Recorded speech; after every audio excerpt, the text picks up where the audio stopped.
Tokyo Olympics में शानदार प्रदर्शन करने के बाद हमारे पदक वीर खिलाड़ी देश की राजधानी दिल्ली में आ गए हैं। उनका शानदार स्वागत यहां के अशोका होटल में किया गया।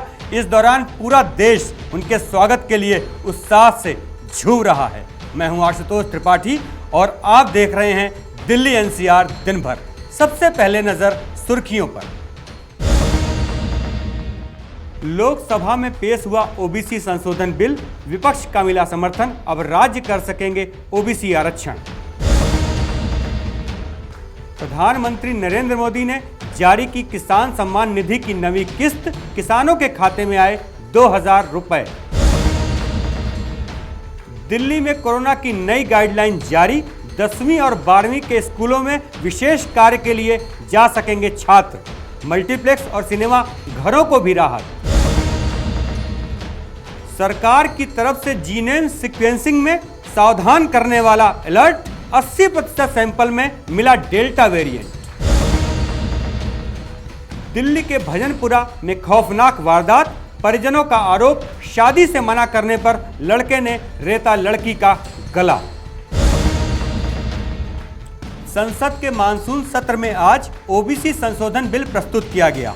विभिन्न तरीकों के गतिरोध के बावजूद विपक्ष का इसको समर्थन मिला और इसे पास कर दिया गया। अब राज्यों के स्तर पर ओबीसी आरक्षण लागू करने का निर्णय खुद राज्य ले सकेंगे। पूरी रिपोर्ट देखें। केंद्र की मोदी सरकार ने आज मॉनसून सत्र के आखिरी हफ्ते में एक अहम संविधान संशोधन बिल लोकसभा में पेश किया, जिसके तहत अब राज्य अपने हिसाब से ओबीसी आरक्षण तय कर सकेंगे। यानी राज्य अब खुद ही ओबीसी लिस्ट तैयार करेंगे। हालांकि सरकार से टकराव के बावजूद ओबीसी विधेयक पर विपक्ष का समर्थन मिल गया है। तो आइए आपको बताते हैं क्या है ओबीसी आरक्षण से जुड़ा ये बिल और क्यों मोदी सरकार इसे लेकर आई है। क्या है ओबीसी आरक्षण से जुड़ा बिल? ओबीसी आरक्षण से जुड़ा ये 127वां संविधान संशोधन बिल है, जिसे आर्टिकल 342(a)(3) के तहत लागू किया जाएगा, जिसमें राज्य सरकारों को ये अधिकार होगा कि वो अपने हिसाब से ओबीसी समुदाय की लिस्ट तैयार कर सके। यानी कि संशोधित बिल के पारित होने के बाद राज्यों को इसके लिए केंद्र पर निर्भर नहीं रहना होगा, वो खुद ही ओबीसी आरक्षण कर सकेंगे। क्यों मोदी सरकार इस बिल को लाई है? दरअसल 5 मई को मराठा आरक्षण के मामले में फैसला देते हुए सुप्रीम कोर्ट ने कहा था कि ओबीसी की लिस्ट तैयार करने का अधिकार केवल केंद्र सरकार के पास ही है।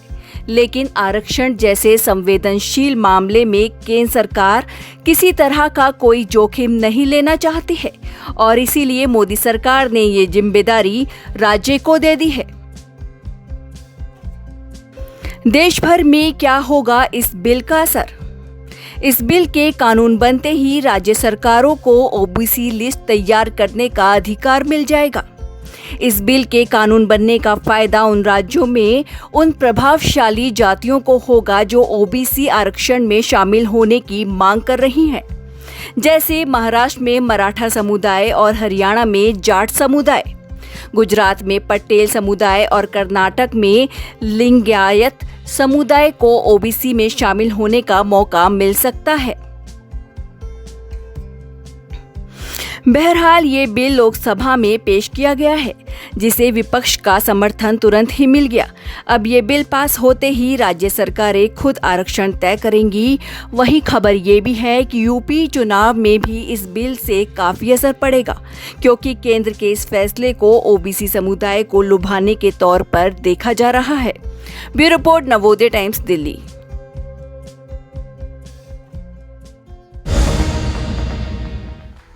आज 9 अगस्त है और प्रधानमंत्री नरेंद्र मोदी ने किसान सम्मान निधि की नवी किस्त जारी कर दी है। इसके साथ ही किसानों के खाते में 2000 रुपए आ गए हैं। पूरी रिपोर्ट देखें।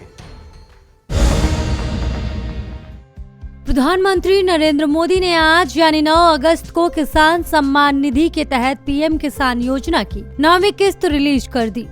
दोपहर 12:30 बजे किसानों के खाते में 9वीं किस्त आ गई। बता दें कि केंद्र सरकार किसानों की आर्थिक स्थिति ठीक करने और उनकी आय बढ़ाने के लिए सालाना 2000 की 3 किस्त यानी 6000 रुपए किसानों के खाते में सीधे भेजती है। अब तक किसानों के खाते में पीएम किसान सम्मान योजना की 9 किस्तों का पैसा आ चुका है। बता दें कि इससे पहले 8वीं किस्त 14 मई को जारी हुई थी। मुझे याद है कि कुछ साल पहले जब देश में दालों की बहुत कमी हो गई थी, तो मैंने देश के किसानों से दाल उत्पादन बढ़ाने का आग्रह किया था। मेरे उस आग्रह को देश के किसानों ने स्वीकार किया। परिणाम ये हुआ कि बीते 6 साल में देश में दाल के उत्पादन में लगभग 50% की वृद्धि हुई है। जो काम हमने दलहन में किया या अतीत में गेहूं धान को लेकर किया, अब हमें वही संकल्प खाने के तेल के उत्पादन के लिए भी लेना है। ये खाद्य तेल में हमारा देश आत्मनिर्भर हो, इसके लिए हमें तेजी से काम करना है। भाइयों और बहनों, खाने के तेल में आत्मनिर्भरता के लिए अब राष्ट्रीय खाद्य तेल मिशन ऑयल पाम का संकल्प लिया गया है। आज देश भारत छोड़ो आंदोलन को याद कर रहा है, तो इस ऐतिहासिक दिन ये संकल्प हमें नई ऊर्जा से भर देता है। इस मिशन के माध्यम से खाने के तेल से जुड़े इकोसिस्टम पर 11,000 करोड़ रुपए से अधिक का निवेश किया जाएगा। सरकार ये सुनिश्चित करेगी कि किसानों को उत्तम बीज से लेकर टेक्नोलॉजी, उसकी हर सुविधा मिले। इस मिशन के तहत ऑयल पाम की खेती को प्रोत्साहन देने के साथ ही हमारी जो अन्य पारंपरिक तिलहन फसलें हैं, उसकी खेती को भी विस्तार दिया जाएगा। साथियों, आज भारत कृषि निर्यात के मामले में पहली बार दुनिया के टॉप 10 देशों में पहुंचा है, पहले 10 देशों में पहुंचा है। आपके अकाउंट में पैसे आए या नहीं, ऐसे करें चेक। अपनी किस्त का स्टेटस देखने के लिए सबसे पहले आप वेबसाइट पर जाएं। इसके बाद राइट साइड में फार्मर्स कॉर्नर पर क्लिक करें। अब आप बेनिफिशियरी स्टेटस ऑप्शन पर क्लिक करें। अब आपके पास नया पेज खुल जाएगा। यहाँ आप अपना आधार नंबर, मोबाइल नंबर डालें। इसके बाद आपको अपने स्टेटस की पूरी जानकारी मिल जाएगी। इन लोगों को नहीं मिलेगी किस्त। बता दें कि डॉक्टर, सीए, वकील जो भी इस योजना से बाहर है, उन्हें इसका फायदा नहीं मिलेगा। पीएम किसान सम्मान स्कीम का लाभ केवल उन्हीं किसानों को मिलेगा जिनके नाम पर खेत होगा। मौजूदा या पूर्व सांसद, विधायक, मंत्री, उन्हें पीएम किसान योजना का लाभ नहीं मिलता। अगर कोई व्यक्ति खेत का मालिक है लेकिन उसे 10,000 रुपए महीने से अधिक पेंशन मिलती है, तो वो भी इस योजना का पात्र नहीं है। 2019 में हुई थी इस योजना की शुरुआत। मोदी सरकार ने साल 2019 में 24 फरवरी को पीएम किसान सम्मान निधि योजना की शुरुआत की थी। इस योजना का उद्देश्य देश के किसानों की आमदनी को बढ़ाना और सीधे तौर पर उनकी आर्थिक मदद करना है। किसानों को साल में 3 बार 2-2 रुपए की आर्थिक सहायता दी जाती है। योजना की पहली किस्त 1 दिसंबर से 31 मार्च के बीच किसानों के खाते में ट्रांसफर की जाती है, जबकि दूसरी किस्त 1 अप्रैल से 31 जुलाई और तीसरी किस्त 1 अगस्त से 30 नवंबर तक आती है। ब्यूरो रिपोर्ट, नवोदय टाइम्स, नई दिल्ली। दिल्ली अनलॉक के बीच अब नई गाइडलाइन जारी कर दी गई हैं, जिसके तहत साप्ताहिक बाजारों को तो छूट दी ही गई है। इसके अतिरिक्त 10वीं और 12वीं कक्षा के छात्रों को विशेष कार्यों के लिए स्कूल जाने की भी छूट दे दी गई है। इसके साथ मल्टीप्लेक्स और सिनेमा घरों को भी छूट दी गई है। पूरी रिपोर्ट देखें। राजधानी दिल्ली में कोरोना के कम होते मामलों के बीच अब दिल्ली सरकार द्वारा राजधानी में ढील देने की कवायद को तेज कर दिया गया है। आज से दिल्ली में साप्ताहिक बाजारों के खोलने और 10वीं और 12वीं कक्षा को खोलने का फैसला लिया गया है। यानी राजधानी में अब 10वीं और 12वीं कक्षा के बच्चे स्कूल जा सकते हैं। वहीं स्कूलों में एडमिशन संबंधित कामकाज किए जा सकते हैं। हालांकि अब भी स्कूल कॉलेजों में पढ़ाई की अनुमति नहीं दी गई है। वहीं दिल्ली मेट्रो और बस सेवा से संबंधित सुविधाओं को लेकर किसी तरह की जानकारी सामने नहीं आई है। हालांकि 100% क्षमता के साथ यात्रियों के इसमें बैठने की अनुमति है। बता दें कि DDMA द्वारा दिल्ली में अनलॉक संबंधित इस नए गाइडलाइन को जारी किया गया है। 15 अगस्त के अवसर पर दिल्ली में सभी तरह के कार्यक्रमों को प्रतिबंधित किया गया। सोशल, पॉलिटिकल, कल्चरल सम्मेलनों को भी अनुमति नहीं दी गई। हालांकि खेलकूद और दूसरे समारोह पर भी रोक जारी रहेगी। वहीं छात्र काउंसलिंग के लिए स्कूल या कॉलेज में जा सकते हैं। शादी समारोह में 100 से अधिक लोगों के शामिल होने की अनुमति नहीं है। वहीं अंतिम संस्कार के समय 100 लोग शामिल हो सकते हैं। कोरोना के संभावित खतरे को देखते हुए कोरोना गाइडलाइंस का पालन सख्ती से करने की हिदायत दी गई है। ब्यूरो रिपोर्ट, नवोदय टाइम्स, नई दिल्ली। राजधानी दिल्ली में कोरोना संक्रमण के मामले भले ही बहुत कम हो गए हों, लेकिन इसका खतरा बहुत ज्यादा बना हुआ है। जी हां, दिल्ली सरकार की तरफ से जो संक्रमण के मामले हैं उनमें वायरस की जीनोम सीक्वेंसिंग कराई गई, जिसमें पाया गया कि 80% मामलों में डेल्टा वेरिएंट मौजूद है। यह वेरिएंट बहुत खतरनाक है और बहुत तेज फैलता है। पूरी रिपोर्ट देखें। दिल्ली में कोरोना वायरस के मामले भले ही 100 से काफी कम हो गए, लेकिन राजधानी में महामारी का खतरा अभी टला नहीं है। दिल्ली में खतरनाक और तेजी से फैलने वाले डेल्टा वायरस के मामले मिलने से स्वास्थ्य एजेंसियों के कान खड़े हो गए। दरअसल दिल्ली सरकार की ओर से पिछले 3 माह में जो भी वायरस के नमूने जीनोम सीक्वेंसिंग के लिए भेजे गए, उनमें से 80% में ये डेल्टा वायरस पाया गया है। दिल्ली आपदा प्रबंधन प्राधिकरण की एक बैठक के दौरान स्वास्थ्य विभाग ने ये आंकड़े साझा किए।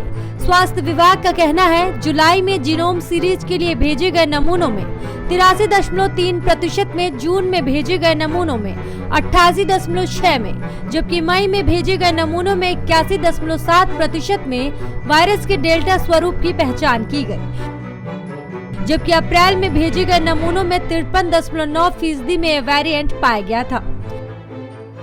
इससे आशंका पैदा होती है कि यह संक्रामक डेल्टा वायरस कोरोना की तीसरी लहर को जन्म दे सकता है। हालांकि अरविंद केजरीवाल सरकार ने तीसरी लहर की आशंका को देखते हुए पर्याप्त इंतजाम किए हैं। हालांकि जब बाजार और अन्य और गतिविधियां फिर से शुरू हो रही हैं, तो कोरोना को लेकर सतर्कता और बढ़ाई जाना जरूरी है। दिल्ली में रविवार पिछले 24 घंटे के दौरान कोरोना से एक भी मौत नहीं होने से बड़ी राहत सामने आई। दिल्ली में इन 24 घंटे में 66 नए मामले सामने आए। कोरोना संक्रमण दर 0.1% है। राजधानी में कोरोना से कुल मौतों का आंकड़ा 22,066 है। एक हफ्ते में तीसरी बार है जब 24 घंटे के दौरान एक भी मौत नहीं हुई। 2 अगस्त और 4 अगस्त को कोरोना से मौतों की संख्या 0 थी। बता दें कि कोरोना का डेल्टा वायरस का मामला सबसे पहले भारत में ही मिला था। अब तक 135 देशों में डेल्टा या डेल्टा प्लस वेरिएंट अपना पैर पसार चुका है। ब्राजील, ब्रिटेन समेत कई देशों में कोरोना के मामले बढ़ने के पीछे इसे डेल्टा या डेल्टा प्लस वेरिएंट को जिम्मेदार माना जा रहा है। WHO ने भी डेल्टा वायरस को लेकर सभी देशों को आगाह किया है। कोवैक्सीन बनाने वाली भारत बायोटेक समेत कई कंपनियां डेल्टा वायरस के खिलाफ अपने टीके को कारगर बता रही हैं। ब्यूरो रिपोर्ट, नवोदय टाइम्स, नई दिल्ली।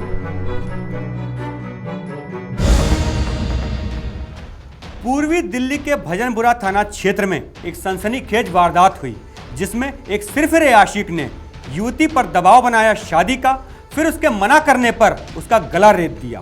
पूरी रिपोर्ट देखें। राजधानी दिल्ली में एक हैरान कर देने वाला मामला सामने आया है, जहां शादी से मना करने पर एक युवक ने युवती की गला रेत कर हत्या करने की कोशिश की। घायल हालत में लड़की को अस्पताल में भर्ती कराया गया था, जहां उसका इलाज जारी है। वहीं पुलिस इस मामले की जांच में जुट गई है। घटना उत्तर पूर्वी दिल्ली के भजनपुरा थाना से महज 100 मीटर की दूरी पर घटी, जहां सब्जी खरीदने जा रही एक लड़की की गला रेत कर हत्या करने की कोशिश की गई। ये एक लड़का था। अच्छा, मैं घर से सब्जी लेने के लिए निकली थी अपनी गली के बाहर, जी। तो वहाँ पे मेरे को खींचते हुए ले गए, लेकिन मैंने इतना चिल्लाया तो किसी ने भी नहीं रोका उसे। तो किस चीज से गला काटा? चाकू से। कहाँ पर? डिस्पेंसरी वाले रोड पे, श्रीधर जी के शर्मा के ऑफिस के सामने। अच्छा, कौन था लड़का, कुछ जानकारी? पहले ही हमारी गली में रहता था, फिर वहाँ से ना भजनपुर थाने वाले सामने वाली गली में चला गया। तंग करता था आपको? हाँ, धमकी देता था। कंप्लेन करी पुलिस में आपने? उन्होंने कहा अगर तुमने ऐसे कंप्लेन करी तो मैं तुम्हें मार दूंगा। अच्छा, तो आज उसने ये कर दिया आपके साथ? बताया जा रहा है कि लड़का और लड़की दोनों एक दूसरे को पहले से ही जानते थे। पहले लड़का और लड़की का घर एक ही गली में था, लेकिन बाद में लड़का कहीं और रहने लगा। हालांकि उसके बाद भी वो लड़की को पिछले कुछ समय से परेशान कर रहा था।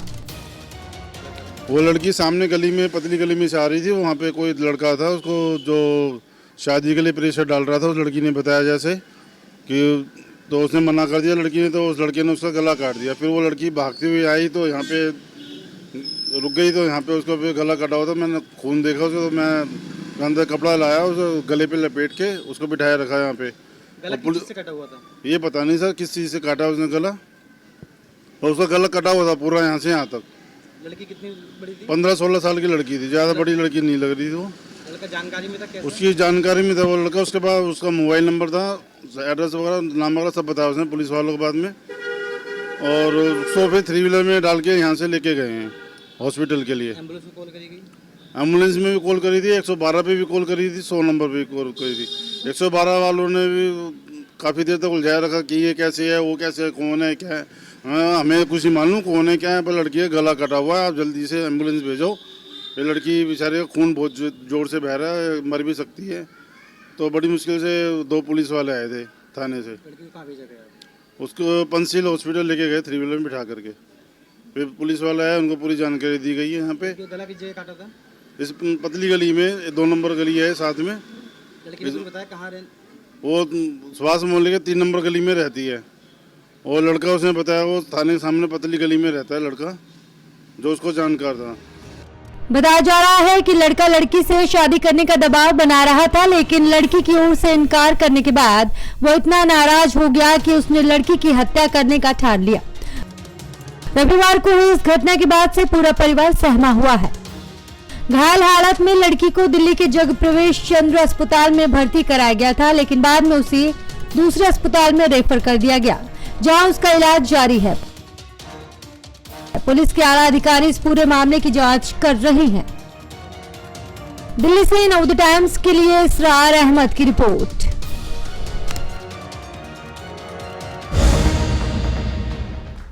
दिल्ली एनसीआर दिन भर में अभी के लिए इतना ही। मुझे दीजिए इजाजत। अगर आप हमें YouTube पे देख रहे हैं तो सब्सक्राइब करें, अगर Facebook पे देख रहे हैं तो लाइक करें। नमस्कार।